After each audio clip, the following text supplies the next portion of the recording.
Welcome back to another exciting episode on the HighLevel Experience Podcast. Today's guest is someone who has dedicated his career to mastering the art of business growth, learning directly from some of the most renowned experts in the world. Over the years, he has trained with legends like Jordan Belfort, Tony Robbins, Kevin Ray, and Ryan Tuckwood, allowing him to fast-track his own success while empowering others to do the same.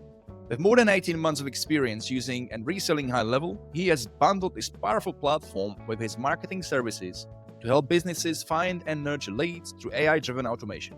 His ability to streamline operations with virtual assistants has enabled him to build multiple businesses and create freedom for himself and his clients. So much so that even during a 3-week break from knee surgery, his team seamlessly managed the business. Our guest is here to share valuable insights on how to scale your business, embrace failure as part of the journey, and use the power of automation to achieve the life you want. Please welcome to the show a fellow high leveler, Jarryd Holmes from Boulder Digital.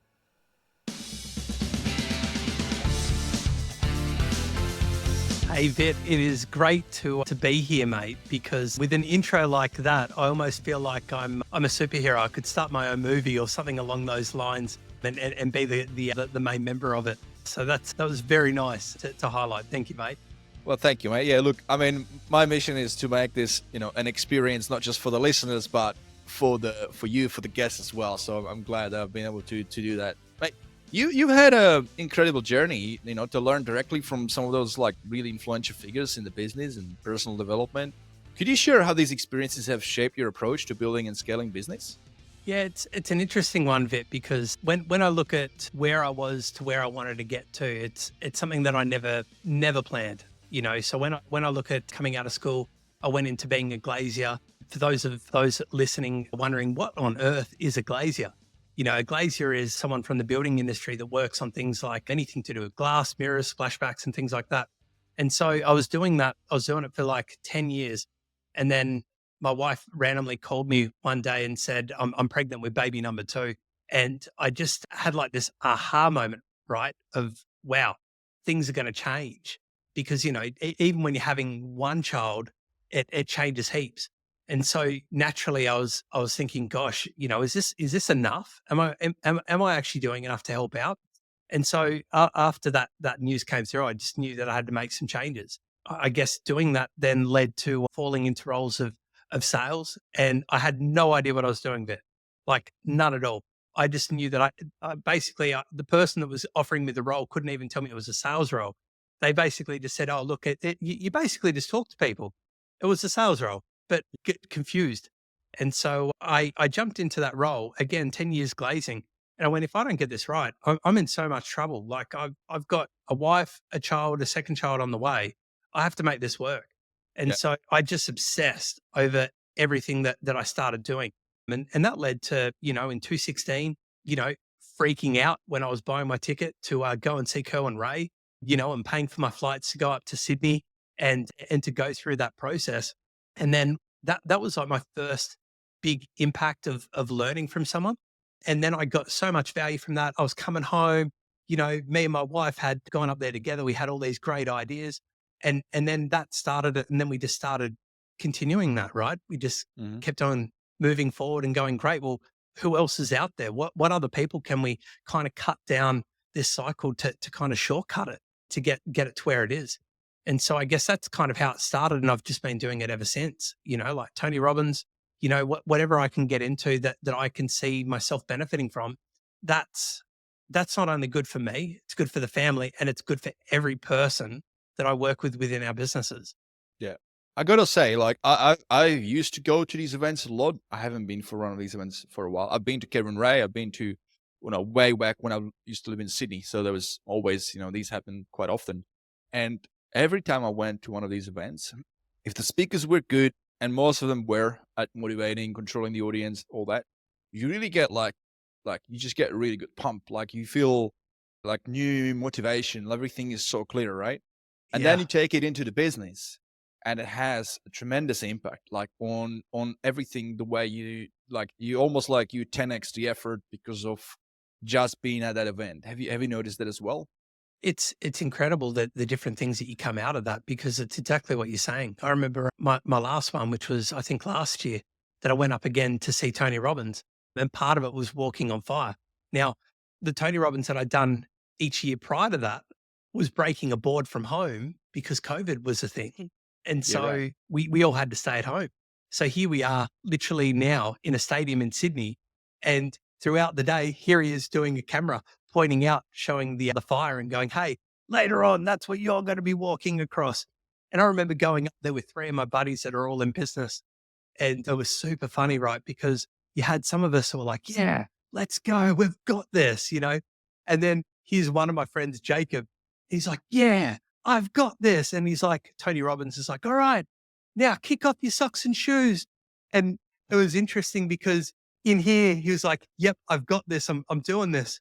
But then all of a sudden, he's like fighting his body. He's trying to get his arms to go down to his legs to start pulling his socks and shoes off, and it was awesome to see that breakthrough because, as he's trying to pull them down, he's almost pulling them back up again and then finally got them off. But then after all of us walk through the fire, that feeling, you go, wow, if that's something that I would never normally ever do is something that I can actually take myself through, the outcome of that just pushes onto everything because I feel like that you notice this as well, is each time you feel like you can't do something, you almost have a bar and you go, oh, I'm not quite sure if I can do that.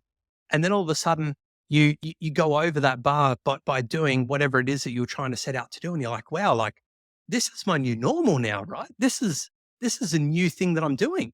And so then when you actually look back 10 years on life and then you go, wow, like my limit was so far down that I thought that was something that I wasn't ever going to achieve. And now look at me, like I'm doing all these things that I never thought were possible. Yeah. And I just love that, I love, I push this so hard, man. Like even with my kids, like I try to help them grow and work through those difficult times because I just never had that growing up. So I'm just so grateful for programs that are out there to be able to offer these opportunities. The levels of competence, right? This is so critical. And I think this is a good segue into talking about you guys listening. Some of you may be new, high level, right? There's this thing where you don't know what you don't know, right? And you only know what's being marketed out. And we've just before we start hitting record on this episode, we talked about it, right? Me and Jarryd. And we talked about how, it may be presented on the marketplace online as like this is a rag to riches solution that you're just reselling the software. First of all, that just becomes a commodity and it's just a way down the rabbit hole of price reduction. That's not good. But it's also de-weighting when you actually start delving into the platform, how many things it can do that you may not have realized that when you sign up for it. And if you haven't got any background in marketing, and if you've never used tools, if you never tried to duct tape, a different piece of tool through Zapier and all that, it's going to be a Spanish village for you. And it's going to be the whole, you don't know what you don't know. Actually, you then realize that what you don't know. So, I mean, when we talk about stages of competence, right, is you don't know what you don't know. Then you know what you don't know. Then you know that you know. And then the last competence is that you don't know that you know. And it's like, that's just when things become so automatic that you don't even realize you already know this because you don't have to consciously think about those. That's where we want to be because that's efficient. That's natural. That's like, I mean, you look at martial artists who got black belt, they're so good at some of those techniques that they don't have to like consciously think about it. Even more of a simpler example that's going to resonate. That's gonna, what's the word? It's going to Hit it home. It's going to hit it home for all of you guys listening is brushing your teeth. Do you think about when you're brushing your teeth? Like, do you consciously like really think about, I'm going to brush left to right and then I'm going to like have to control, like, no, you just do it, right? And you're probably thinking about all other things and that's unconscious competence. You don't even, right? So that's where we want to be. So, I mean, just bring it back to what you're saying, like this is the power of when you go to these events, you get this tremendous experience of, having to walk on, I haven't done it by the way, it's on my bucket list, walking on fire, right? You look at it first and you're like, there's no way I could do that. But then you have a crack at it. Now you've done it. Your confidence goes up. That confidence then, translates through everything else you're going to do after you're going to walk off that event. So yeah, it's, I mean, I can only highly recommend it. And I mean, whilst some of these events are more to do with motivation, you're not really going to, like, sometimes you don't really walk away with some practical, like, blueprint or like specific strategies for business. Sometimes it's more of a personal development in the sense of motivation, but that's still very, very valuable, right? because And it very, can very be, important too in yeah. what you're saying as well, Vit, because it goes back to that mindset. If you don't have the mindset coming into business, and you don't believe that you can achieve things, and then you have that exterior force that that naturally is there in business, is people that are quite happy to tell you that you can't achieve these things, and just go back to the 9 to 5, just go get a job, Hmm. and sometimes if it's family and friends, it's not that they're trying to hurt you. In fact, they're trying to protect you. They're trying to keep you safe. And that's the thing with business is the decisions that you make, the things that you're trying to do don't always appear to be a safe decision. It's what's required though to be able to grow in a business or even be able to have a business. Because if you sit there waiting for safe or waiting for things to come, they naturally just don't happen. You've got to be a mover and a shaker to actually try and make these things happen. Yeah, yeah, absolutely. One thing that's also, quite interesting is that, you know, you look at people who are really successful in business. I mean, just running your own business, you've been running your business, I've been running business. I've noticed that at the end of the day, there's no real magic formula, and the stuff that we do, it's actually quite boring and repetitive, and it's just that repetitive action that you're consistent with. Obviously, look at new strategies, that work implementing those. But overall, in general sense, the day to day of running a business is just a set of repetitive actions. They're not really that exciting, and it's just sticking to it. That's right. Now, with the levels of awareness, if you know what you don't know, and it's talking to you guys listening, if you don't know if you know what you don't know about like high level, and you need help, there are people in the marketplace, and so you can definitely get so much help. There's so many free resources, but ultimately, it's picking people that have a level of reputation and have and have some trust around them. Which brings me to a question around human interaction and trust building. Your experience, working, you were managing sales at Fresh Pathways, particularly face to face fundraising. That must have given you like insights into human interaction and trust building, right? Question is, Yeah. how do you find those principles translate into digital sales, especially when using automated tools like HighLevel? Yeah, I think that the biggest part of that, right, is that there's a lot of automation that can be done with high level. And what people need to remember is people buy from people, right? There's three areas that people need to trust to be able to buy from you. And so they go in this order, right? The first thing that they need to do is they need to trust you. They then need to Hmm. trust the company, and then they need to trust the product. And so if there's any of those three that they don't trust, there's a super high chance that they won't buy from you anyway. And so when you're trying to do these things, what I found as an example with our high level agency is that we had better conversion just by actually having conversations with people, Hmm. because people don't want to feel like they're in a box where they're like everyone else, especially those that are business owners, is that they want to be seen as being unique. They want to be seen as having their own challenges or things that they need to work through. And so just by having that conversation helps. Going back to Fresh Pathways, like Viet, trying to stop people to talk to them about charity, regardless of which cause it was, it didn't seem to matter. You had to work out your ways of being able to get people to stop. And so it's one of the fastest ways to learn how to communicate to people being in a role like that, because, you've gone from, where you might have people booking appointments for you to you almost being your own appointment center, trying to get Hmm. people to stop. And so, you were trying to communicate with people at bus shelters, walking through the malls, being in certain spots in the malls, and you had people that just were low on attention and low on time. And so you had to find ways to actually intrigue them to stop. And so once you did that, then you needed to be able to communicate with them, because whatever you said, if it was rubbish, then it wasn't going to fall anywhere. So, Hmm. it was using good communication, tone, enthusiasm, personality, so there were people that were great at it like I was, but they were very different to me. You had people that were softly spoken and would just be really attentive to listening. You can probably tell with me, I'm a lot more enthusiastic. I definitely do a lot more with my hands as well when I'm talking. And so you've got those different ways. And so understanding that people are different, you then need to change that. Right. And Yeah. this is what was nice about doing this, was seeing those different types of people, how they actually wanted to communicate, how they wanted to be communicated to, so that you could then basically have a decent conversation. Yeah, yeah. So, I mean, this is so critical, right? When you can build rapport quickly with somebody, they're going to be, they're going to build that trust quicker, and that's going to have a huge impact on conversion. If we're talking about like a sales example, right? Now, running SaaS, it's all about scalability, right? Doing things, scalable onboarding, scalable experiences. So how do you, what do you think like is the right solution? Because what you just said is super critical, right? Building, keeping that personal touch when scaling, super important. You were working at Fairfax, right? I was looking at your Yeah. LinkedIn. So I believe you focused there on creating content that connected audiences through shared experiences, right?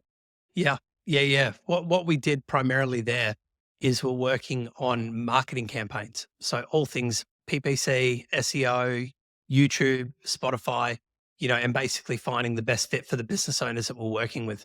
So on that, how important do you think storytelling is in today's digital campaigns, especially with the rise of automation?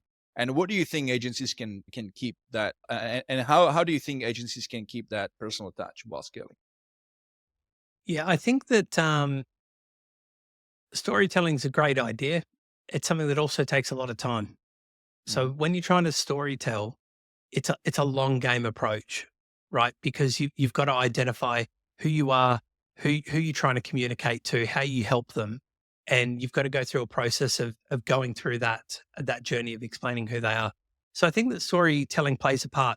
The difficult part for people, startups or people in business, is that they don't necessarily always have that time to go into that space, nor do they normally have the marketing budgets to go in there.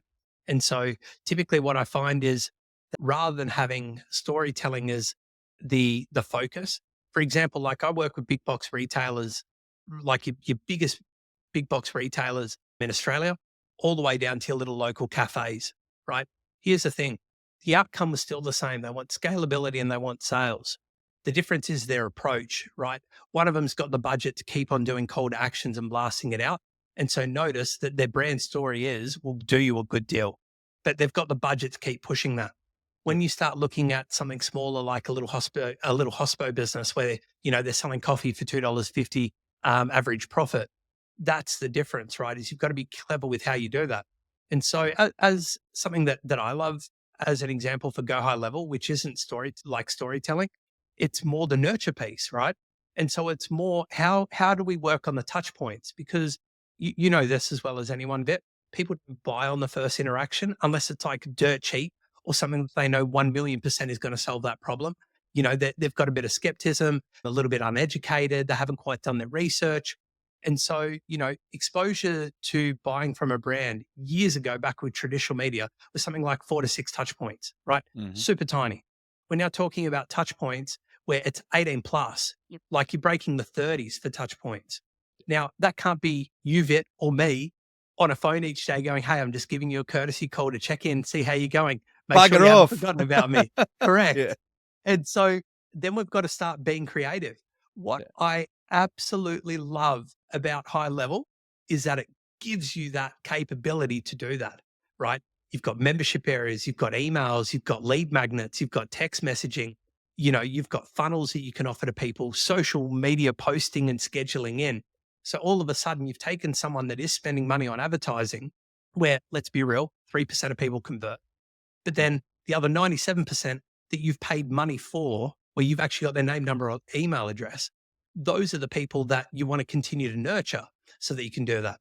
So I love storytelling, but I also think that nurturing plays a really big part, especially if you're putting in the efforts to talk to someone, because you'd be aware of the acronym BANT, right? So it's an old school acronym, but you've got your budget, authority, need, and timing. And so the people that are listening to this, is there's sometimes reasons why people won't buy is that they don't quite have the budget. They're not the best person to talk to. They may not have the need, or they may not need it right now, which then comes down to the timing. And so I think that nurturing your leads is far more important than trying to sell the story. It's more selling how you can actually help them, because selling is helping at the end of the day. That's it. Selling is helping. Now, this is really cool that you brought that. The band formula, budget, authority, need, time. That's really your qualification formula. That is so evergreen. That applies to any industry, and the sooner you can gather that information, the better, because then you can like segment and whatnot. I'm a big fan of looking at, like, when it comes to nurturing and looking at those campaigns, I'm a big fan of taking in account the buyer journey and the awareness stages, right? Unaware, aware, consideration stage, decision stage. Now, you're talking about leads, right? Like, if you get in paid leads from the ad, there is a thing that, like, you can, in a way, can qualify your paid leads, like on Facebook, purely by the copy, right? If the copy has a particular messaging to actually deflect the non-ideal customers and all that. So, I mean, you can influence that through the copy, the qualification, but there's also the aspect of people are purely just curious, and they may not even qualify. They're still curious, and they will click through, and now you pay for that lead. So you never know what stage they are, if they're aware, unaware, if they were actually serious considering your services, right? And so based on that fact, this is how I approach so if you guys are not aware, I've got this thing called the Profit Roadmap, and one of my modules is called the Lead Nurture System. And when I was designing it, I was looking at how I would approach it so that it can be really solid template, but based on these fundamentals. And so what I ended up doing is I created obviously, like a short look. You always want to have a short lead nurture for the ones that like come in a bit more intense, first 14 days, and then you want to go into like at 12 months for those that don't come right away. So what I did there is I actually looked at those stages, and then I did a bit of research to look at different types of content relates to different type of stage. So if somebody is in like consideration or decision stage, especially in like decision stage, they would be looking at your case studies on your website because they just want to reaffirm, the trust. They'd be looking at things like pricing pages. On the other side of that, if somebody is sort of in the aware, unaware stage, they would be looking at answers to their questions around particular problem, right? So that's more like blog articles, how-to videos, podcasts, right? Those type of things. And so knowing that, what I then did is I broke them down and I said, well, I'll never know what stage somebody is at. So I'm just going to cycle those types. So it's going to be, two emails, but, a fortnight apart around awareness type of, the email designed to sell you on, hey, go and consume this thing. Like, hey, here's an article, click here to read more, or here, selling the content, right? And then every now and then drop in a case study, every now and then drop in an email that educates about the pricing or educates about, the product based. And so you cycle those around. And then what I did is then created a point system. So you then look at what gives you more value, right? Like if somebody is, this is beauty of high level again, right? Trigger links, right? So if you got something that is more decision consideration driven content, and they get that email and they open it and they actually consume that email, they click through, you can then, have a custom field that, gives them more points because that is more valuable action than if it was just a blog article. Also, you then also need to look at the level of intent. Like, is it high effort for them to do an action, to click, to go to an article? That's not really high effort, right? But to make maybe book a call or opt in for another lead magnet, that's more higher effort. So then, I structure it that way. So then you end up having something that points for you. And then basically you have another thing that takes in account their qualification. So if you already had a way to actually collect the information about, budget, need, authority, time, like simple, like what's your role? Are you CEO? Okay, well, that's already hitting one of the BANT, right? Authority. And so you're going to combine the qualification aspect with the lead scoring and lead grading, put those three together, you pass it through an AI to do some predictive modeling, and that can then result in flagging you or your sales team, say, hey, yes, you've got this CRM, people are getting nurtured, this person, they're a high probability of a close, call them this week. That's the power of high level. It is the power of high level. And like even as simple as what we can do sometimes as well, Vit, is we'll set up a trigger link, right, to something like one of our lead magnets.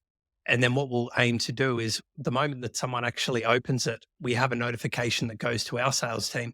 And so those guys know to give them that phone call straight away. Because what they find is there's a stat. I can't remember where I've seen the stat, but you'd find it online. I think it was University of Massachusetts, I think, that study about time to lead, speed to lead. Yes. Is that what? Yeah. Yep. And I believe it was 3 minutes is what they were suggesting to actually get in contact with them, right? And so there's a couple of ways that you can do that. You can actually make a powerhouse and do all that through Go High Level. There's AI bots now that are having conversations with people. You can even set those up to have the conversation and go, hey, look, we noticed it. We sent this through to you. Just wanted to make sure you've got it. You know full well they've got it. You know full well they've opened it. But they don't need to know that, right? But it's data, and data does really help to make decisions when you're doing that. But what you're doing then is you're closing the gap. Again, you're working on trust, you're working on credibility, you're building all of the areas of trust to be able to do that. And it's credit to what you're saying is Go High Level is that tool that allows you to do that. And your systems as well, Vit, these aren't things that have just been slapped together. These are things that have had a lot of time, a psychological understanding, similar to what you were saying before, is I want to understand the buyer's journey, where we're going from research, consideration, and then going into decision phase. All of those are important areas. And like you're saying, all of them have a different journey. It's no different to when someone is walking into the car yard just for a look, and then someone's going into the car yard because they're ready to buy, right? The conversation that the car salesperson has is very different. Can I help you? Just looking. Can I help you? Hey, look, I just noticed that you've got the Ford Ranger. I've been looking at them online. I'm thinking that I want either the Raptor or I want the other one below that, the Wild Track. Can you tell me a bit more about it? But all of a sudden that journey is so different on what that looks like. They pretty much selling themselves, actually. They're sold. They're already sold. They've already done their homework. They just want someone to help them go through that journey. Yeah. And I mean, one of the easiest way to be better at selling is just let people talk more, right? Like if they already come to you and they're already talking, it's like, yeah, just get them to talk more, right? Ask follow-up questions, get them to talk more, and they sell themselves into it. It's beautiful. It is. Like even when we've got Zoom, we've got AI summary. And when I'm doing my own calls with people, I've got an iPad that with the pencil, right? And I still take a heap of notes because there's critical things in what people say. Again, even if we're talking about Bant as an example, that when they start talking about those things, it's better to find out the reason and then the real reason why they want to solve the problem that they're talking to you about, right? Because people are very quick to give you surface level. Oh yeah, I just thought it'd be a good idea. It's like, great. So tell me what specifically made it sound like it was going to be a good idea? And then we start actually getting the answer out of them to have a better conversation to find out, first of all, whether we can help or not. And if you can't help, be a good human being and either do one or two things. Refer them to someone awesome that can help them, or just let them know that you aren't able to help them, right? Yeah. Because you're going to have a better reputation for yourself. If you're in a local town and you're trying to reach out to local people, if you don't do things like this, you can ruin a reputation in seconds. Yeah, you'd be done. And the great thing about this, it works because people do like to have attention on them. Like if you ask a follow-up question, that means you're interested in like we all as human beings, we like when people give us the time, right? And they follow up, have follow-up questions about our stuff. So this is like people will answer those questions because they are, people do welcome it. Yeah, for sure. We talked about AI a little bit, but I know you use it at the way how you run things at Boulder Digital. I'm curious if you have something maybe that I haven't heard of, or if you're willing to share, like how what's your approach in how you guys do things. Yeah, look, we've got a couple of new things that we're playing around with at the moment, just like everyone else, right? I think that the thing with AI is that the tools are so cool with what they're coming out with now. The biggest gap that I see in AI at the moment is that there's not a start to finish that's clean. I feel like there's things where it starts off well or it doesn't end well, or it doesn't start well, but it ends well. There's no one that's actually quite put together an AI functionable tool that can be start to finish. That being said, though, when you're talking about tools that you can utilize that are powerful, there's things like Simflow where you can use AI bots. That's got a lot of merit in using those. You've also got tools for presentations, right? So right now we're using Gamma for presentations. Now, what's really cool with that is when you're using Gamma, you can talk about, for example, what are the 5 common issues that my industry, my niche are facing right now that I like to work with? Okay. Then you can go, right, what are the 5 outcomes of me offering X, Y, and Z that would be beneficial to solve those problems? Now, what I've done is I've prompted the problem and then the solution. Then what I can do is I can go over to Gamma, use a bit of prompting there. And then once I put those details in, I can get it to make a full proposal deck on that. I can get it to make a product slide on that. I can get it to make a webinar on that, to the point where we're doing this with our virtual assistants a couple of weeks ago, right? We put together these prompts and built out this incredible list. Ended up putting together 48 or 38 features and benefits to working with a virtual assistant.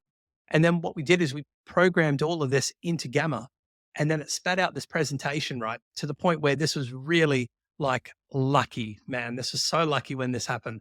Put it together and went, this is great. We'll use this for our webinars, and just shaped it a bit more to what it needed to be. I get a random phone call at 8 o'clock that night, right? This is literally only a couple of weeks ago. I get this random phone call at 8 o'clock at night. Yo, what are you doing? And I'm like, oh, well, I'm actually watching TV with my daughter at the moment. I'm watching Sweet Tooth. He's like, great. Hey, we've got our Go High Level Mastermind tomorrow, and we have a 1 hour spot that we need to fill. I want you to talk to him about something. Well, man, I could talk to him about anything. I could talk about workflows, automations, like Yeah. anything. What do you want me to talk about specifically? It's like, you've got the VAs. Talk about the VAs. And I was like, wow, this is like the stars aligning, right? Because Yeah. it's like, well, hang on a minute. Normally it would take me a full day to build out a presentation, even with our sales training vet. You know, when I'm putting the material together for the program, whether it's a webinar or one segment from the course, it takes me like 8 to 12 hours in the old school days, right? And me trying to like carefully make sure everything's ready. We had this done in a couple of hours, and then I presented the next day to 31 agency owners, right? Presented it to 31 agency owners. We're on there for an hour, and then we had 8 people opt in for our offer, right? And it was all thanks to being able to use ChatGPT and that tool Gamma. So if I could say check out a tool right now, that would be one of the ones that's on my favorite hot list right now. Nice. We'll make sure to put it in the show notes. Is it like gamma.com or? I think it is. Yeah, gamma.com. And You know, so and it's then like when you create presentations, I use Canva a lot, right? So you can create presentations in Canva. So what you're saying is it creates the slides for you with the visuals and everything.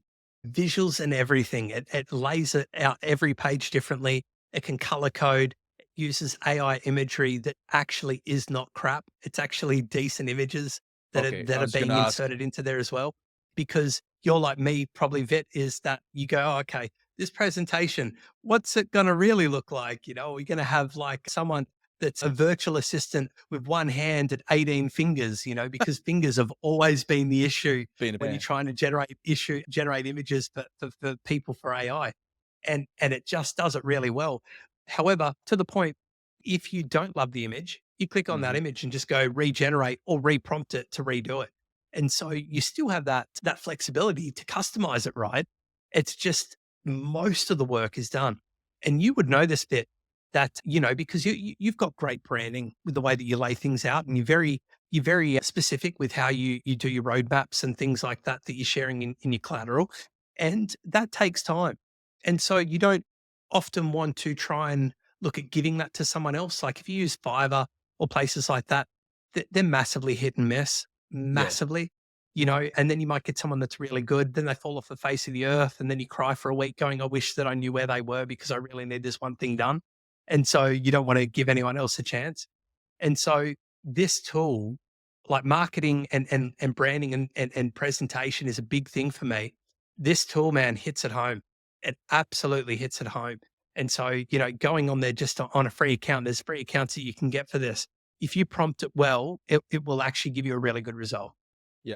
Yeah. Mate, definitely. Yeah. This is new. I haven't heard of it. So I will definitely put it in the show notes for you guys to check it out. I've got some of the follow-up questions as well. And by the power of AI, I do have full transparency. I do have some of these questions, guys, I created prior. I use AI. I also use 5Ps. So, AI is just a tool and it helps me do the things at like a bit more leverage, but I still use my brain, right? I still have to do stuff, but I only have that much of a brand bandwidth to memorize things. So I don't, I'm a big fan of keeping conversations very naturally flowing, and that's what I mostly focus. But having a set of questions and being prepared by creating those is what I find yields better results. And now I'm just saying it as an example here in this podcast as you guys listening, but as an overall rule, I am a big fan of 5Ps. 5Ps stand for preparation, like prior preparation prevents piss poor performance. when you were doing the presentation, let me guess, was it Johan that called you? It was. I Yeah. could hear him. I could hear him as you were like talking. Well, the phone call was like, yeah, that must be Johan. Anyway, so when he called you, like, if you, if you jumped on it, like, oh yeah, all right, I'll talk about VAs, and then he just turned up on the webinar. Yes, you could talk about VAs, but would it be the same conversion? Maybe, but most likely not. I feel I agree with you. I don't feel like it would, because there's key things that you need to cover. Just like in a podcast or anything else, there's a process, right? It's a bit like an onboarding. If we were to like even compare this to Go High Level, right? Is that there's an onboarding for everyone, and the onboarding needs to take place with the procedure of the way that you do things. If you miss something, then it doesn't work, right? If you don't submit your A2P, then the phone number doesn't work. You get a rejection. And so there's a process to everything in business, full stop, so anything that's repetitive is a task. And so you want to have a process that you follow for that so that you can get the best outcome. Yeah, 100%. Right, a couple of questions back to your like prior history. I know you were working at Australian Community Media and Nine Entertainment. You worked with clients on both digital and traditional media campaigns. How do you see the role of traditional media evolving, and how can agencies best integrate it with digital strategies for maximal impact? I think the big thing that people want to look for in marketing and advertising is measurability, right? And so this is why people love Google Ads, because it's talking about the amount of clicks that are coming through, the amount of impressions of what are words being sourced out and being searched for, and then the main driver that a good marketer should be looking for is how many calls, how many contact forms, how many click for directions, right? Because if you actually have those things, then what you've got is a lead. Whereas if you just have someone coming through to your website, it's traffic. It's not something that's necessarily converted or opted in.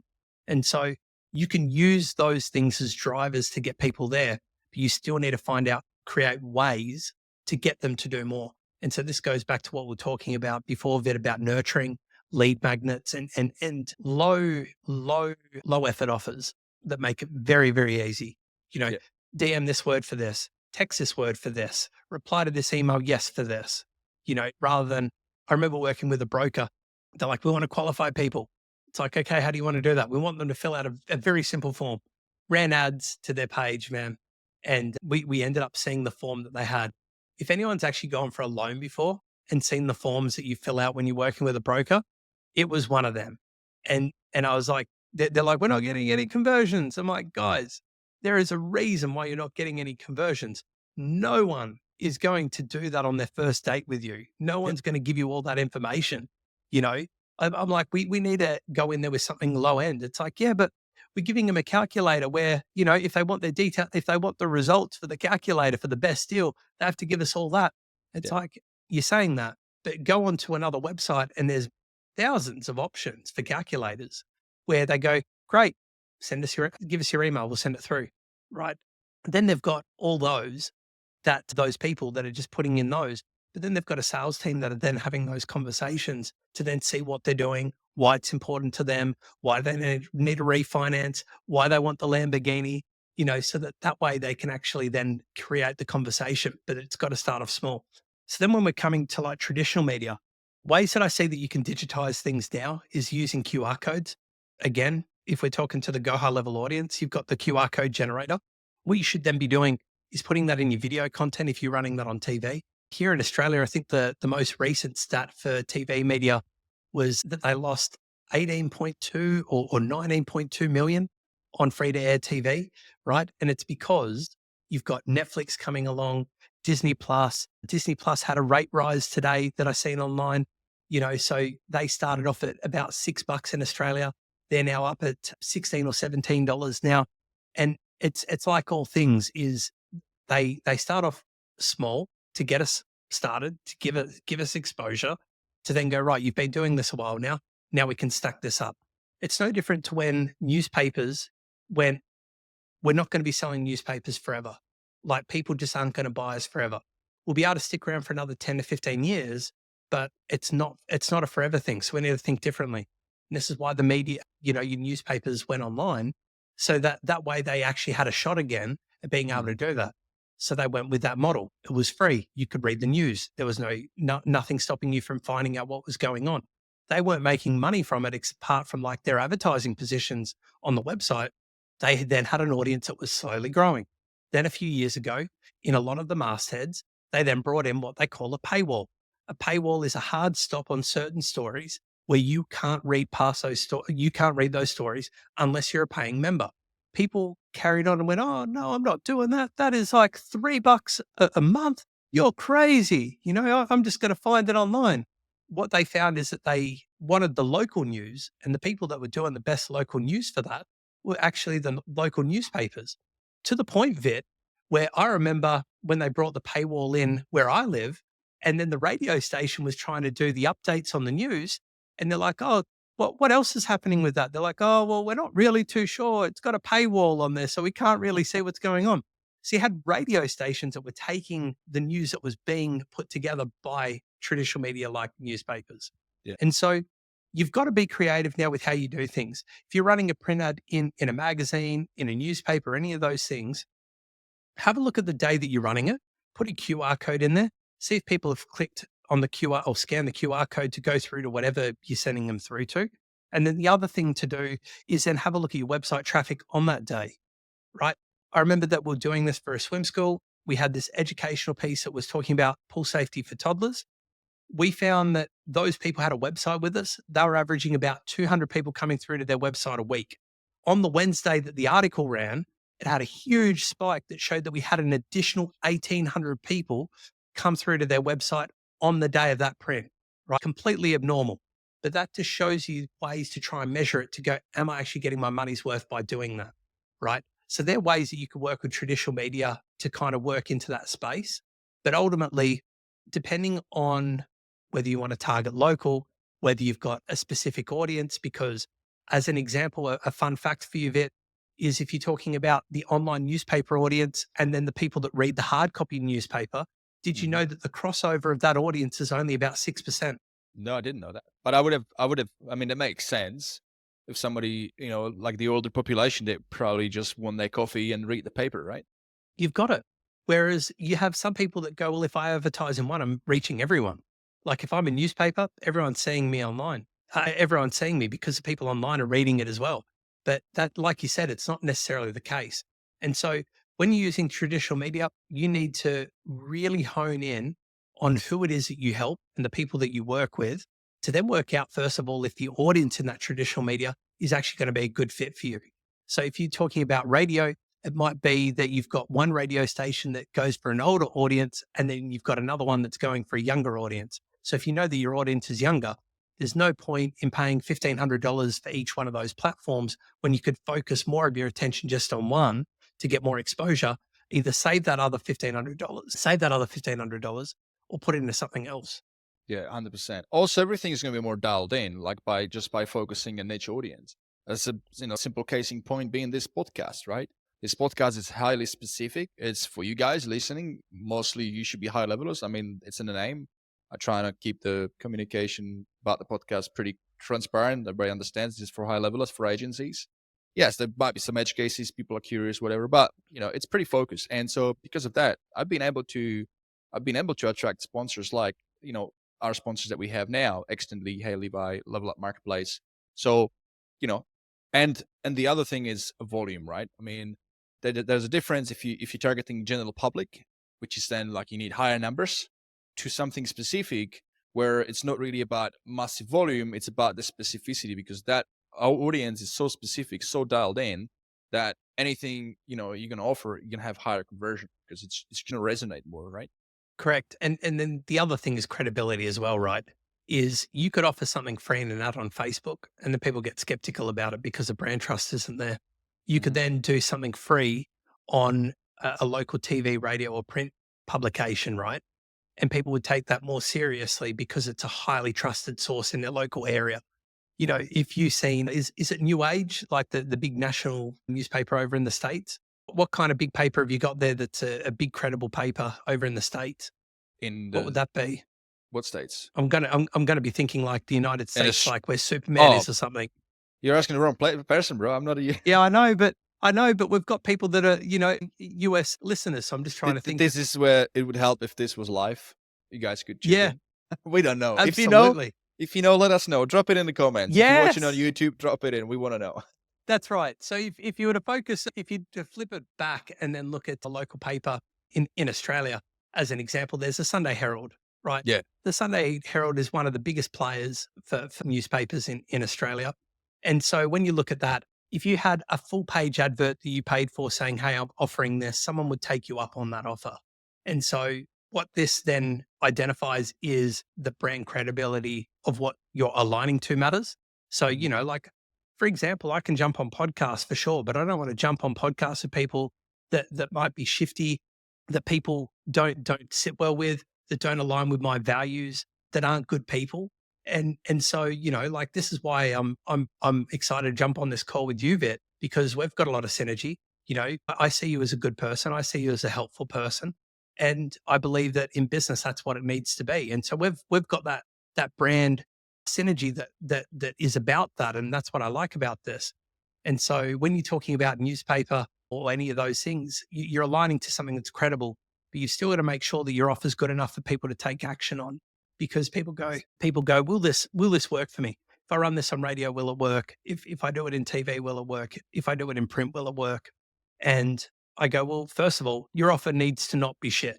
Because if you're going, hey, I'll give you 5% off by mentioning this ad, That's just doesn't work anymore. It's not appealing if enough. I think No. now these days it needs to be in the 10s and 20s or something like that to make it like that you're not just taking a piss.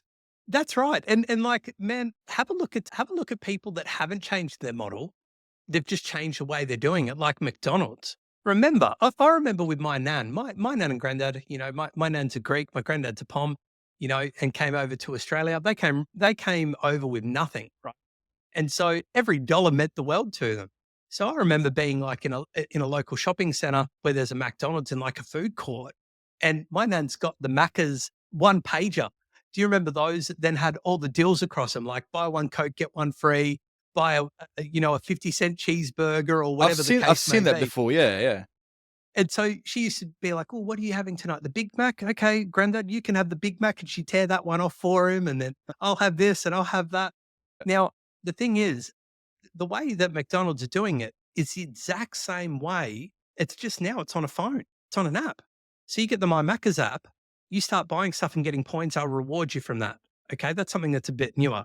But then when you look at McDonald's and then you look at the deals or the rewards that they've got on there, they're doing the same thing. This morning I picked up a coffee for $1, right? Nice. And in my mind, as I was dropping the kids off because of school holidays to our local basketball team to go there for a workshop, part of my mind went, I wonder if I want to stop at Macca's for a coffee. And then I just happened to be on the side of the road, pulled open the app, and went, $1. Of course, I'm going to do it for $1, but that's it. It got me in there. But once I was there, Vet, the next powerful play that they do really well is the upsell. Do you want anything else with that? Now I'm looking at those boards, man, and all that stuff was looking really appealing to me. And I'm like, I could buy this and I could buy that. Yeah. Held my Nice ground. crispy I hash didn't get brown. upsold. Correct. But I came out with just the coffee, but it was that close. I nearly got upsold. Yeah, they know their data. Yeah. So if we sum it up, if you're using a traditional mainstream media outlets, I mean, cinema is another really good one and a good example. You need to have your offer really dialed in because you don't know who's going to see it. It's so broad, and ideally, you want to make sure that you can measure it. And I mean, the beautiful thing is now we have QR codes embedded in HighLevel. I am really looking forward to see what next they're gonna release to add more functionalities to it, because if they can somehow if somehow they can be ability to use workflows with the QR codes, I mean my mind just goes, holy crap. I mean, there's so many new opportunities. Mate, let's shift the conversation and talk a little bit about the VAs, because I mean, anything that we talked about today, they're all strategies that roll into activities that you do day to day. As I said at the beginning, to be a successful business is not no magic bullet. It's just going through the grind, doing things day to day and being consistent. But to make it scalable, you do need some people. I mean, I'm not a fan of managing people. I'm not good at managing people. I am thinking maybe VAs might be down the route of having a VA manager that then helps to delegate the rest of it. I just know that about myself. I know I'm not a good people like a manager, right? It's just I've got high standards and I often don't see those standards. And so I just get pissed. And then I don't know how to communicate that in the most diplomatic way. So it's just, I know that about myself. So anyway, let's talk about VAs. Why do you believe, I mean, tell us about VAs in general. What do you know? What you've noticed? How does it working? Why is it working? I think that the biggest thing that I love about VAs, man, is, or just in general, just having someone is the help that comes there, the person of reasoning, the healthy debates that come from when you're looking to make business decisions, the confidence, the security, the opportunities that come from it. It's like business is such a lonely thing doing it by yourself, because we all know there's so many people in business that are around us, right? But it can be a really lonely sport. And the thing is, I love business. Like I talk to people better about this stuff in business than what I do in a social environment where I'm at like one of my kids' friends' birthday parties. Like this is home to me. This is natural to me. But I feel almost out of water when I'm trying to have small talk conversations, because I feel like they're not making big enough impact. They're not making enough change. I don't want to talk about the weather. The weather is, the sun's out and I'm loving it. Like, let's go. And so, what that means is that without meaning to, as a business owner, you start to see more things like that, because your mindset, like you get a stronger mindset and you start wanting more and doing more, and you start not settling for less. And then you find that you start to separate a bit, not cut people off. Some people you will cut off, but you're not cutting off everyone. You're just distancing yourself, because it's much like if you go to a Tony Robbins event and you're like, oh, I'm so pumped up. And then you get home and then there's like negative Nellies, and they were exactly like that before you left. It's just that you've come back with a new standard of what you see yourself and what you expect for yourself, that you're like, you're actually bringing me down a bit. It's even harder to find the alignment. This. Yeah. Yes. And so you find that you're in business and you meet some amazing people like Vit. I'm so grateful that you and I have been able to meet in this journey of Go High Level and come across one another. I think it's absolutely fantastic. And we've had some good conversations. You've helped me out. And, like I forever will remember that. And so it can be this lonely space. And what I love about it is that if you can bring someone into your business, virtual or not, is you've actually got someone that actually sees what you're trying to do, and they see the end goal. They see the mission on what you're trying to achieve. When we talk about people like my 2IC RJ, if you ask us what business we're in, we actually tell people we're in the business to save lives. Because when we're actually working with people in business, we actually find some of them are in such bad circumstances. And some of you guys would see this, that you can actually help turn that around and save their lives, right? Mm-hmm. We're not talking about your large enterprises. We're talking about your SMEs and medium businesses, right? And so when you're super clear on that goal, but then you've got people that go, I see what you're trying to do and I'm really passionate about helping you to get there, that's power. Because then you actually have someone that's backing you in your corner. So I'm big on people. I agree with you a bit, is if you are someone that's ever tried to do management or try to have people working underneath you and you don't necessarily want to do it or have the skill set to, or the effort to want to put into it, then the beautiful thing can be a virtual assistant, and then having, a virtual assistant agency that is able to work with that individual on your goals and then manage them for you, right? And so, that you can delegate tasks, that shit's going to get done, and that then someone else is making sure that they're being kept accountable for you to then do those things. When we're talking about your level of standard, Vit, I know that you've got a high level of standard. And one thing that I'll say to people that are listening that also have that high level is that no one's ever going to care about your business more than you. And so that's something to keep in mind, is that yes, I'll be passionate, but they're not the ones that are doing the 40 to 70 hour weeks, 40 hours. That's normal time, but they're not the ones putting in like the 60 and 70 hours a week that you are, or staying up sleepless at night, or stressing out about the next sale, or wondering how you're going to fix something because you've overthought someone going, hey, in an email, they've just sent a one-liner, I need to talk to you tomorrow. And you've gone into overthinking mode. You're like, oh my gosh, what have I done wrong? What could I have done better? Are they going to cancel what they're doing with me? How am I going to make that money up? and there's all these things that come with it. And so it's making sure that you've got a high standard and you also have a standard where you can see other people coming in to help you to reach a passable standard, not perfection, but something that is passable and everyone's happy with. So being realistic, I get that. But so let's talk about that standard. What would be an ideal, like a standard that people should expect from a VA? The same standard of what you should expect from anyone that's working for someone, right? Is that what you should be doing is outlining what it is you want that person to do. And a lot of the time we have people that come to us and they go, I need a VA. And we go, great. What do you want them to do for you specifically? I don't know, but I need one. It's actually funny. It's become like a thing, like a VA is like a thing. It's like, I need a car. It's like, I need a VA, but it's like, they're still employees. They're still like regular people. You need to know like what, right? What gap are you trying to fill? I've experienced that before. I spoke to somebody and they're like, yeah, I just need a VA. I'm like, I don't know. We'll figure it out. Yeah, you don't want to do that. I've done that. By the way. I've way back, like 2016, 2017, I was running my fitness business. I was doing all these things. I'm like, I need a VA. So I hired them. And then I actually realized, this is a nightmare because I didn't have any SOPs. I didn't actually put any thought to what I would then delegate. So then I was just doing my day-to-day.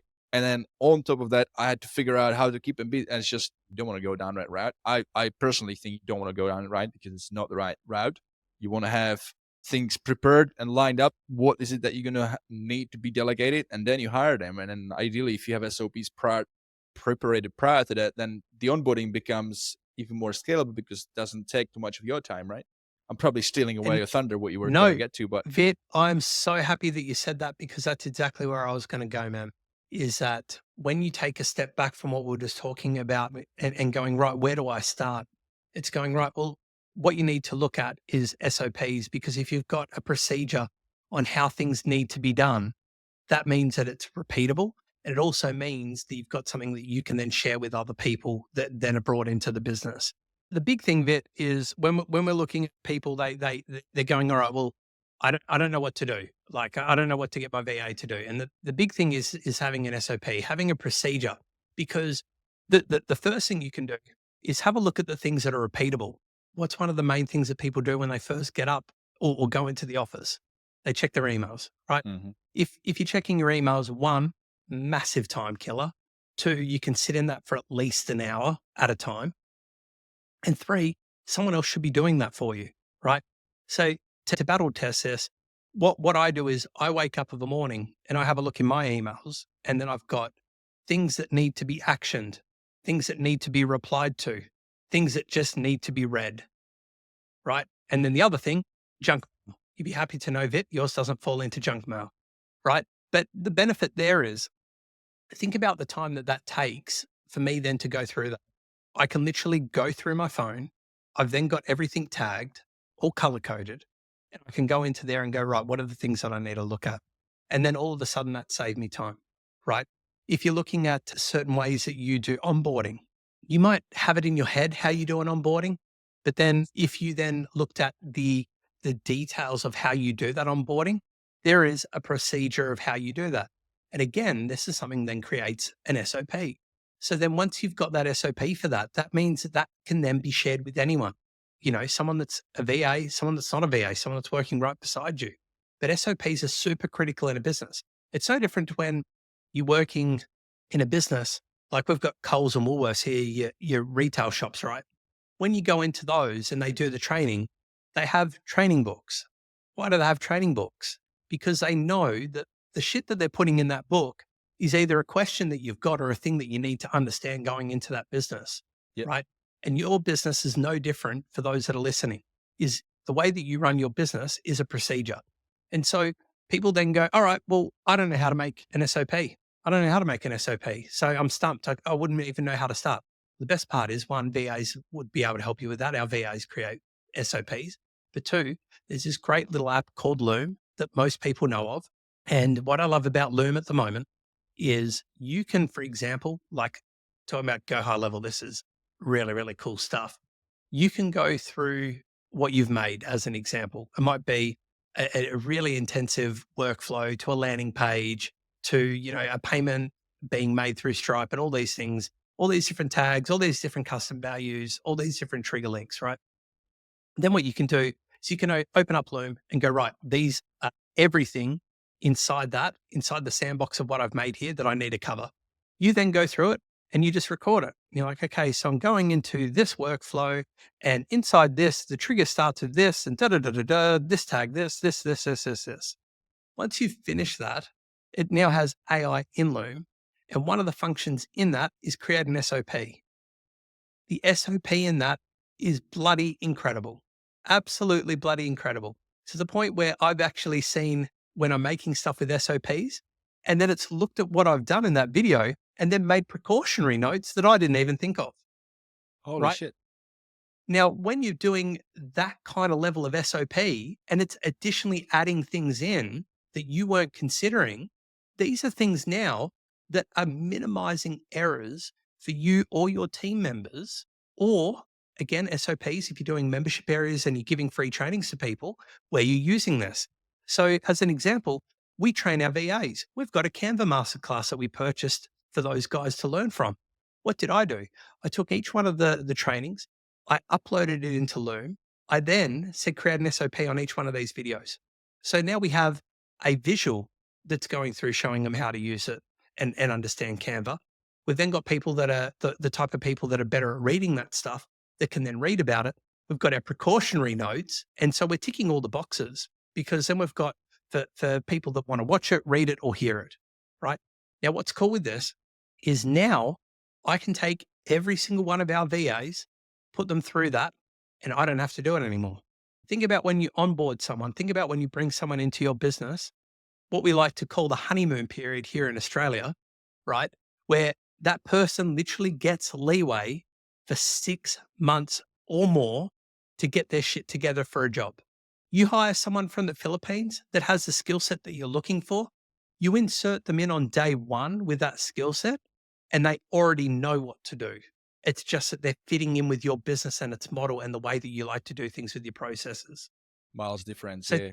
think about that in the savings just from being able to insert someone into your business that has the skills that you're after rather than that. Yeah, I mean, this is powerful. You've shared some incredible insights today on how virtual assistants can really help businesses create more freedom, especially the owners of the businesses, and scale their operations efficiently. I know you've put together. I bet you've put together. I know you've put together a fantastic resource to help others get started with hiring VAs. Could you tell our listeners a bit more about what you're offering and how can they get how can they get their hands on it? Yeah. I did prepare this for you, Vet, and I also prepared it for people jumping on. So what we've done is we've put together the talent sync system, right? What this is this is a document that is going to help you to be able to not only work out the type of things that you should be looking at as far as tasks, things that are repetitive and things that could be outsourced. It's then going to show you how to put that list together, source out the kind of technology and tools that you would use to communicate with them, like Slack, tracking, and things like that. And it's going to basically take you from A to Z on being able to insert someone into your business, right? Someone from the Philippines, someone overseas, someone that's happy to work as a virtual assistant. What it's also going to do is show you that you can actually try and locate and source out a unicorn. And the reason why I call them unicorns, Vet, is because in the normal world, people that come into a workplace or apply for a job, they're normally not a unicorn. They're someone that wants to do one thing. They're also someone that likes to use the Aussie lingo of, I don't get paid enough to do that, or I don't get paid to do that. Whereas people that are working within virtual assistants or our business, they want to work, they're hard workers, they're loyal, they're respectful, they appreciate everything that you do. And so when you've got someone like that you can then go, right, what's that perfect hardworking unicorn look like? This is a guide that's going to show you how to find and create that, and then how to go about the process of going down that path to doing this yourself. And I encourage anyone that has been stressed, felt overworked, felt like they don't have enough time, feel like they can't do it on their own, to download this guide, because it's free, win-win, but it means that it's a huge opportunity then for them to see what else is out there and realize that you don't have to pay $40 an hour for someone that's amazing, right? Mhm. You can pay as little as $14 an hour to actually have an expert inserted into your business to help you out. And that's what the guide's going to help you do. That's amazing, guys. So if you want Jarryd's talent sync system, the step-by-step guide, all you gotta do is just ask for it, opt in for it, and get it. So you just simply head over to highlevelexperience.com/Jarryd Holmes. That's JarrydHolmes, Jarryd Holmes /Jarryd Holmes. So highlevelexperience.com/Jarryd Holmes. And you'll be able to learn more about the guide and click through into Jarryd's page to opt in for it and get it for free. It's really, really good. I've looked at it. It's perfect for anybody looking to build a team that helps run their businesses smoothly while they focus on growth. Now, also, what I'm going to do is I'm going to sweeten the deal for you guys, right? If you've been following this podcast, if you've been in the past episodes, I like to throw in some extra offers in addition. And so what I'm going to do is I'm going to throw in on the page, if you scroll down a little bit, that page that I mentioned, you're not only going to find out about Jarryd's amazing offer about how you can source VAs, but also my SaaS rebilling calculator. There's if you've been around for a while, if you're going that SaaS route, and if you're reselling high level, you need to know how much it costs per every single bit that you provide to your customers. I'm talking about SMS fees, making a phone call, receiving a phone call. Believe it or not, there is a cost incurred on receiving a phone call too. How much is it to generate an AI content inside AI? How much is it to use one of the premium workflow actions? Now, your customers, you're probably just selling them on a subscription, but they need to know this at the beginning. Otherwise, you'll be in shock later when they dispute a payment from Stripe because they didn't know about these additional payments. So you want to be transparent from the get-go and explain to customers, hey, you pay us a fee for software, but we also have this thing called the account wallet, the account credits. There is a particular amount that we include. We do anyway at our SaaS. Depending on the plan, we give $10, we give $20, and we give $30 on a top plan. We pay out of our pocket every month, and we have a rollover as well. We're not one of those like it doesn't roll over. We do have that too. It just means that customers can just tap into that credit without having to be charged. But if they go over and beyond that credit, which is a good thing, probably means that they're growing. They've got more people on the list. They need to know what those fees are. And you need to have that information. Now, there are certain things that are, country irrelevant, like email is going to be the same for country to country. There's no specific different requirements or different fees, right? Sending email, same. A premium workflow action, same. But things like SMS and phone calls are very different. You look at Twilio, and Twilio will give you country to country tables, pricing fees that are way different. US to Australia, good example. Miles different in the cost of SMS. Huge difference. We pay so much more in Australia for SMS. Now, if you get an Australian customer on your SaaS, they need to know that. Now, how would you know like how much that is without having to like go and calculate it for each customer? So what I've done actually is I've created a spreadsheet that actually equates for all those different pieces of rebilling, right? All those different items that can be billed for. And then all you do is you plug in your markup, because you can decide on your own markups per each one, and it's going to spit out a ready to go a sentence that's going to say, in Australia, $10 is about this much SMS, this much. It's going to calculate as a pretty comprehensive formula, and then all you got to do is just take that paragraph, and if anybody asks you, a customer asks you, so how much do I get for the $10? You've got an information that you can send to them in a simple like readable format. You can also, what we recommend is you also put it on your you have a page that you call it like /fees page that you include it on. Actually, we do have that as part of our SaaS agency system, which is one of our premium snapshots that we sell. Now, anyway, this SaaS rebuilding calculator, it's free for you guys to download. So you'll be able to find out more about it on the page. I do include a little video that explains how you need to set it up, and you'll be that way. You'll have something a bit more compliant, something that is going to allow you to be transparent about this aspect to customers, especially if you're international. So guys, head over to highlevelexperience.com/Jarryd Holmes, and you'll be able to find out about Jarryd's talent sync system, the step-by-step guide, as well as the rebuilding calculator. Mate, how are you going with voice? We good for a couple more questions? Yeah, man. I've got a couple of real rapid-fire questions for you, high-level related. What about high-level originally grabbed your attention? Was there something specific or a problem you were trying to solve? The thing that helped me with Go High Level that caught my attention was originally we jumped on it as a sales coach, and we is we were introduced to Go High Level from a neuralistic practitioner coach that I was under. Okay. Now, what's cool about that is he was the person that went, "Hey, we're going to get this business into webinars and into memberships, and this is how we're going to do it."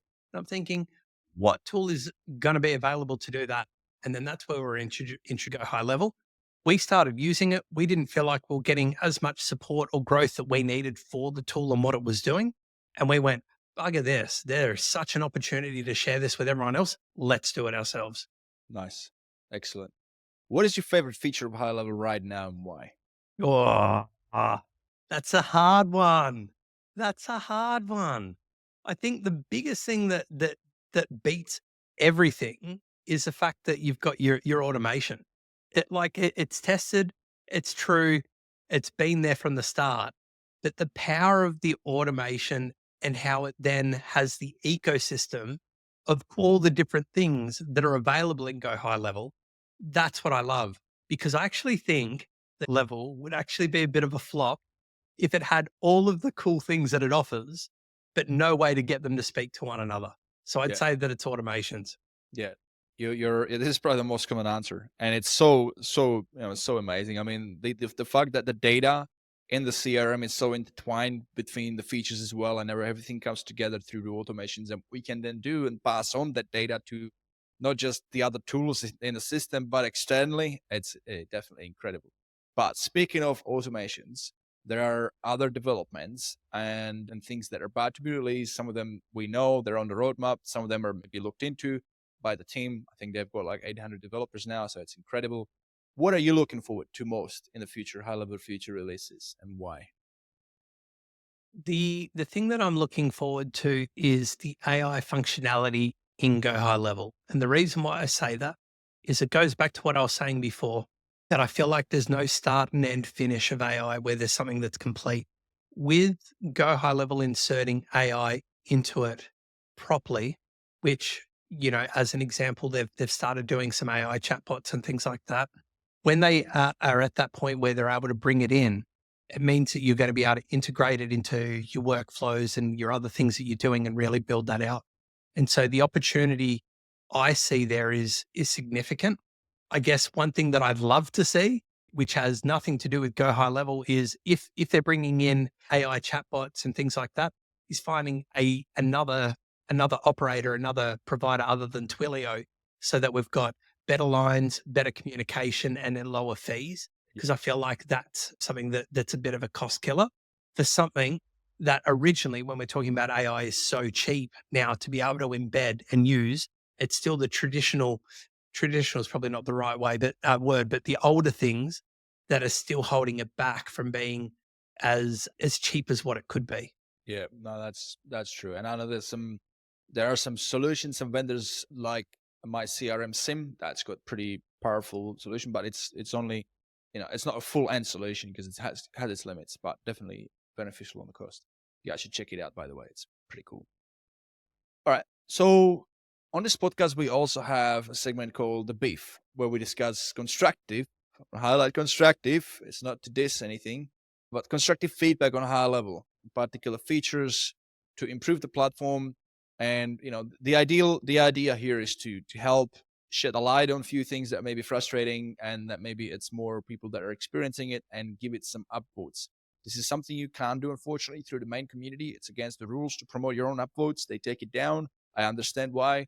Totally reasonable. But nevertheless, there is an amazing website called ideas.gohalo.com where you can submit your idea and then people do learn about it through an email and they can upvote it. But we just wanted to, I just thought wouldn't be nice to just have an opportunity to spotlight a particular idea on this podcast so that if you guys agree, it can maybe just get more upvotes. So do you have anything that you found like challenging or frustrating with high level that you'd like to share?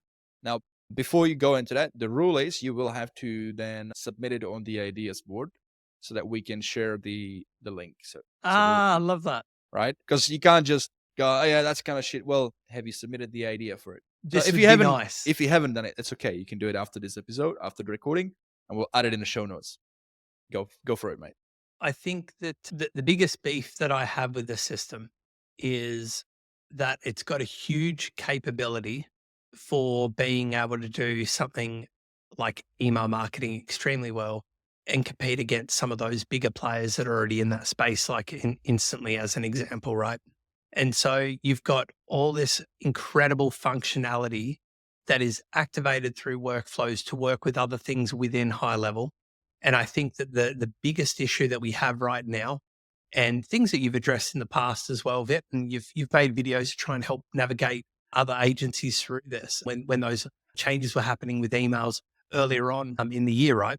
Is that if we had a system where we could basically work on email deliverability, have good practice, and be able to do that at scale, then I feel like that would be an incredibly powerful tool to then integrate other things that are also incredible as well, that are add-ons to Go High Level, like White Label Suite as an example, because they're able to provide basically market qualified leads. And then you've got other players that can also plug into that as well, like Zappy Chat. You've got Closebot as an example that would also work with it as well. And so all of those things would be automated, but they would generally all start from an email, right? They'd all start from something being dropped in an inbox. And if you can't send out high volumes of emails to get a response, because we know that click-through rates are quite low on those anyway, even if you've got a really good deal that's on there, I feel like having that where we can actually scale the amount of emails that we could send out without falling into spam, without having our domain shut down, that would be pretty epic.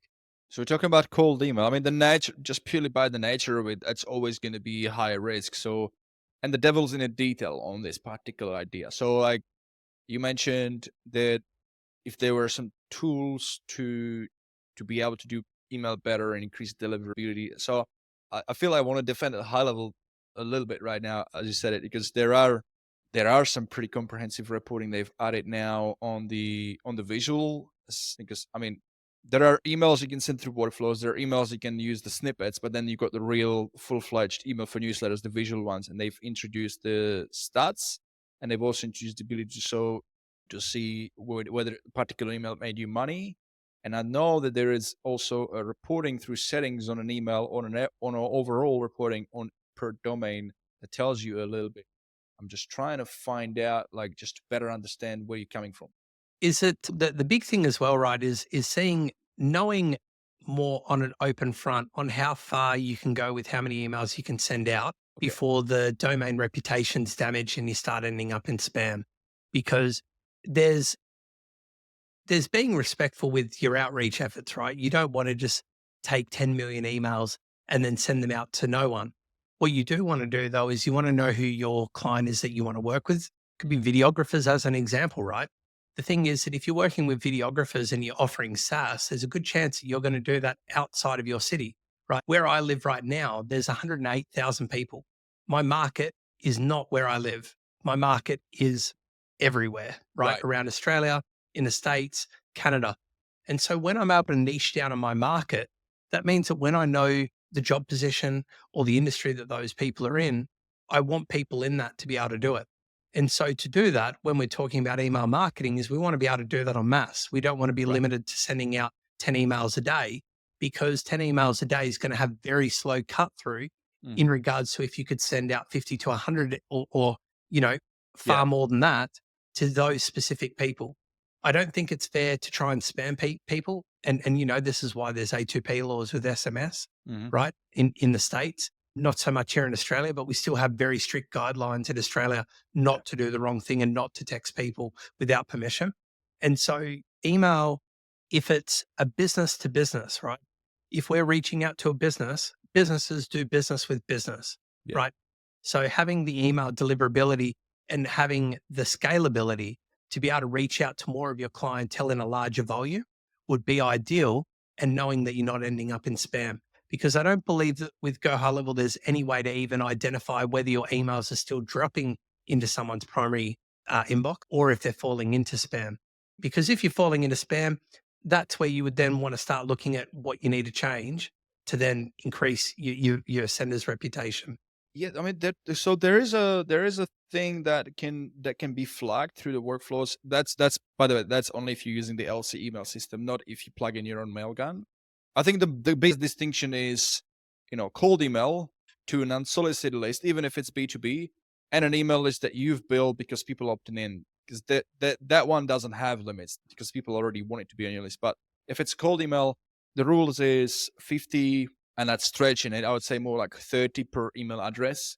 So the standard, the way that works, it's never going to be HighLevel, and that's not to do with HighLevel themselves. It's to do with Mailgun. They've got the enterprise agreement with Mailgun. Mailgun hates cold email. They've got pretty strict rules around that. So the only way I've found, and I've done a bit of research into that, is to do it through email address based on a burner domain. So an alternative domain that's similar looking like your SaaS one, for example.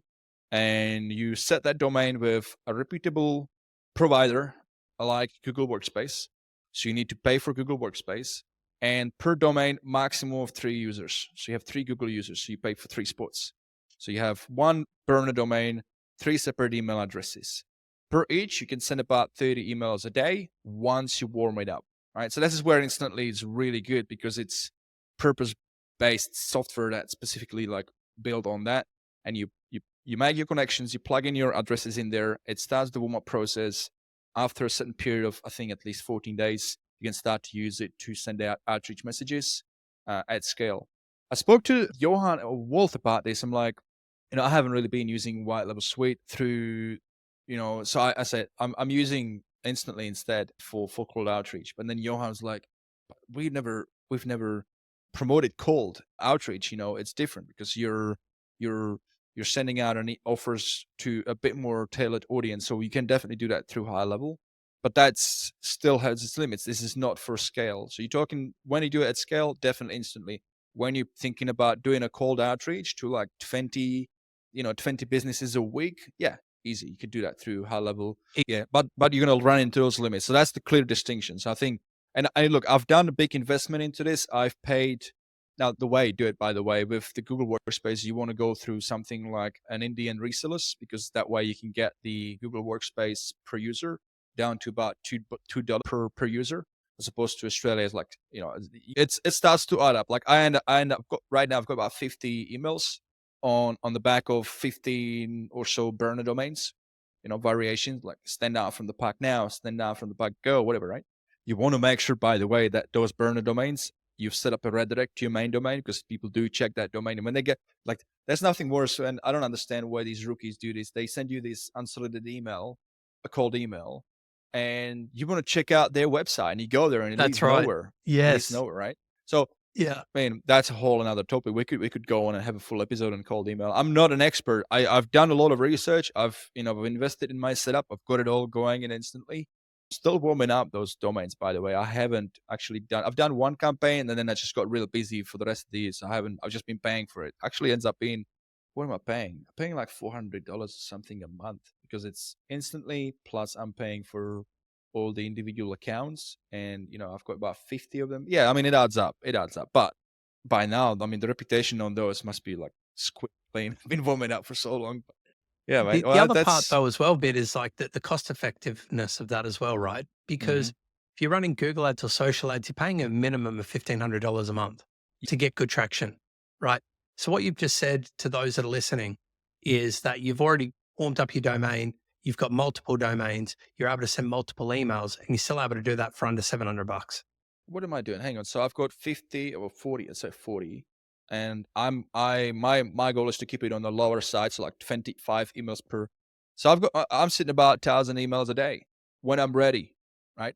Now, the next part to it is obviously how you do the emails. Do you use? I mean, at the bare minimum, you should be using Spintax. These days, that's kind of an old dinosaur age stuff. These days, you should really look at things like data enrichment passed through into AI that then generates an email unique for every single contact you're sending it out to. That's the next level stuff. Probably want to speak to Ty Shane about it. Episode number. I agree. I spoke to him one of the episodes. He's really good at this stuff. But yeah, I mean, cold email, it's powerful. Like you said, it can definitely be high leverage thing. I do think that cold email on its own, though, is not as effective as when you pair it with another channel. Alex Hormozi is a big proponent on it. He talks about it in his 100 million leads book, where the moment he started to focus on high quality content and then started to do cold email, it actually improved the conversion of the cold email because people will naturally want to check you out. And when you've got good stuff on YouTube, on Facebook, whatever, on social platforms, you're actually releasing content, you start to look more legit. So it's not just some weird cold email, from someone's garage trying to spam you into something. That's right. Right. It becomes blended. It becomes blended marketing as well, right? Because you don't want to put all your money into one basket, because if you do that and then your blood supply is cut off for that type of marketing, Yeah. you go into panic stations, right? Because if you've got something that's like actually bringing in an income for your business from a marketing source, but then you're not doing anything to actually then prepare or have running in the background or alongside it, then it can cut you off, right?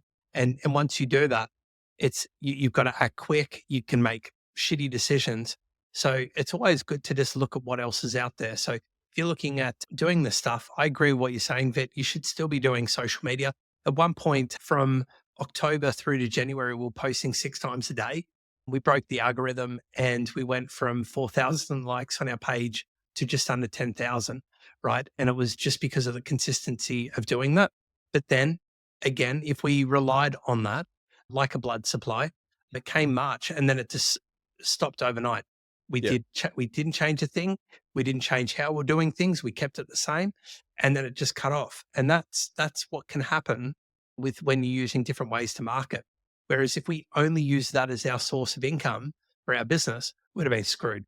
Yeah. I'm a big fan of multi-pronged approach. I spoke to a customer who wanted to cancel the other day, and he's like, "Yeah, I'm not really using it. What would happen to my phone number and my website if I cancel?" So I mean, that was another conversation on that. But I spoke to him. He's like, "Yeah, I've got this agency. They manage my ads and they generate leads and they convert them and people just come in." I'm like, "Mate, I'm really happy for you that you're getting leads. But this is all reliant on you having to pay an agency. And for as long as you keep feeding Facebook, yeah, they will drive leads to you, but you've got no control over how that's going to be in the future. The algorithms change all the time. The cost of ads goes up goes all the time. And you're relying, and that aside, the main point being is you rely on one channel. That's really the only bloodline you've got, right? You got nothing that, like, there are things in business that can duplicate number of customers you have without having to spend any money, without having to do any content marketing. Number one being good at what you do and providing good quality service. Reputation. Just purely by focusing on quality service, people will naturally talk about you. That's like the old school method, and that's never going to go away, right? The next one after that is, if you do have that good reputation, is now you've earned the right to ask for a referral. People who love your service Correct. will then refer. Right. So I was talking to him like, "Mate, I've got this profit roadmap, these modules, the referral marketing system, reputation. I get you what you're saying. I'm really happy for you that you've got that, but you're not building anything that is going to be like a fundamental to a business that you can rely on, and and you have full control over, as opposed to paid channels and all that." So I actually ended up. Yeah. So actually, what was funny, I actually ended up saving not only from him canceling, but he actually opted in to pay for one of these things to have them installed. So that's the power, right? Power of knowing what value you provide, right? But where we started talking about the beef, right? So your suggestion was calling. I don't think HighLevel is ever going to do that. But guys, if you have a suggestion and you would like me to pitch it in one of the episodes, all you got to do is head over to highlevelexperience.com. We actually have a page there. You'll find it through the buttons, and you can submit an idea. As I said, you have to submit it through the ideas board first. Then just record yourself on camera, like 60 seconds, quickly pitch the idea, include your link. It's all there. We've got a form on the website, and then we will feature it in one of the episodes so we can get you more upvotes. Right. We are on an hour and a half, and your voice is kind of already like on the last, like hanging its teeth. So I know your voice going to drop out in a minute. So I just wanted to, wrap it up. And thank you, man. Thank you so much for being on, because what you do, the knowledge that you've got, your past experiences. I'm surprised you're not doubling down on the sales aspect, because you got so much to give, on the sales coaching aspect. I would like to see you more involved on that topic and doing some webinars, because that's one skill set that is never going to go away. And being able to, sell and have the sales acumen, the sales skills is so important for every business. So I hope that you're going to do every some webinars. business. Yes, Yeah, man. 100%. Look, my favorite quote, man, is without sales, business fails. And I just believe in that so much because without the sales, you've just got nothing. You've just got a really expensive hobby. And so I love that you mentioned that because we've put together a sales training over 13 modules. And what we're doing is we're offering it to people at the moment to insert into their businesses as something to offer for free or an upsell. So, for example, Alok, you might know him from Go High Level Freaks. We're talking to him and a few other people at the moment about this. Another guy named Tim Hyde, who's an automation specialist as well. And so what we're It's doing one of is my we're mates. offering who? Tim Hyde? Yeah, of course. It's from Canberra. Awesome, man. Awesome. So with Tim, as an example, we spoke about this late last week. I've got a sales training. He messaged me today. He's like, I've seen it. I need to check it out. But what we've done is we've taken a intro into our actual sales training that people used to pay for. We've now made it free, right? So it's 13 modules and it's completely free. All we're asking for is for people to opt in for it. That is it. So, easily worth $1,000 minimum for this kind of training because it's things that I've paid for working with people like Jordan Belfort and Ryan Tuckwood, Cohen Ray, all these people in this space. And then I've taken the things that have worked well for me and the best bits, create this program called Sales Fundamentals. We've then taken that program and then made 13 modules for people to go through that are about 10 to 15 minutes long for each one of them. And we're offering it into people's businesses, agencies, for them to either sell it or do it for free. And then all we want is for those people then to opt in so that we can then have a chat with them, find out where they're at, what they're trying to achieve, if the sales training's worked well for them, and if they'd like to take the next step with our sales program.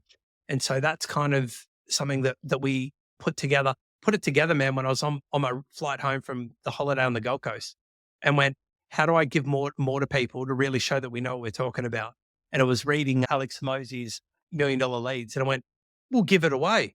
And I came back and told RJ, he's like, what do you mean we'll give it away? I'm like, we'll give it away for nothing. He's like, we sell it. Like, what do you mean? I'm like, no, we're just going to give this away. And I said, hear me out. If we give them this and they see what we're about and they see how we're doing things and they're actually getting something from this, right? Imagine how good the paid stuff is when they've just witnessed how good this is.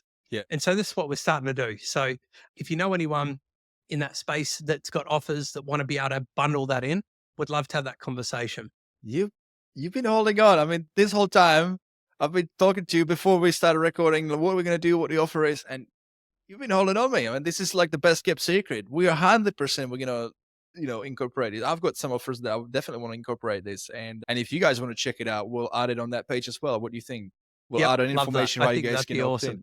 Yeah, so that was the HighLevelExperience.com/Jarryd Holmes, double R on the Jarryd.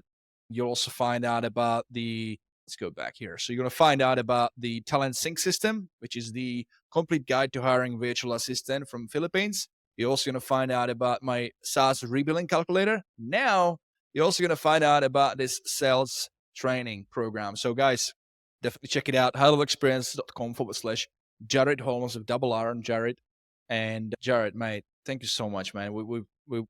This is one of the longer episodes, and I don't mind it at all because we went into a lot of good stuff and only good stuff. So I really appreciate you jumping on, sharing your wealth of knowledge. On the parting advice, is there anything that you'd like to wrap up on? Any parting piece of advice?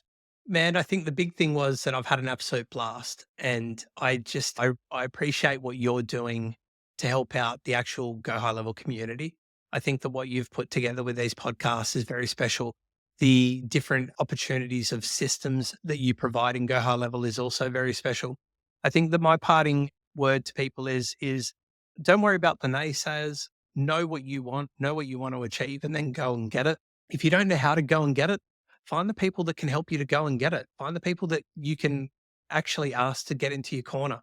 Someone said to me a couple of years ago that there's amazing people in Go High Level and to reach out to them because they'll help. And I thought, you know what? I'll reach out to this guy then and let him put his money where his mouth is. And at that time when I needed help, he helped. I know that I've asked Vit for help and Vit's been able to help me as well. And so when you do that, be a good human being, guys. Make sure that you give back as well, because it's reciprocity, right? Is Don't just try and take everything. Don't try and take people's free webinars and trainings around Go High Level and just consume that and do nothing with it. These people are incredible. They're talented and they want you to win. And so I think the key thing there is to, once you see what someone's about, you can see how they're helping. You can see what they're able to do by helping you to get to where you want to be. At least just jump on there and have a chat with them and see what next steps are and how that can help you grow. Amazing. Man, I wouldn't have said it better. Thank you so much. Guys, thank you for listening to today's episode on the High Level Experience. If you've enjoyed today's episode, then please share it with your fellow agency mates and other high levelers that you think would also benefit from listening. For show notes, links, and extra tips to help you grow your agency or your SaaS with High Level, please go to highlevelexperience.com. Thank you and have a great rest of your day, everybody.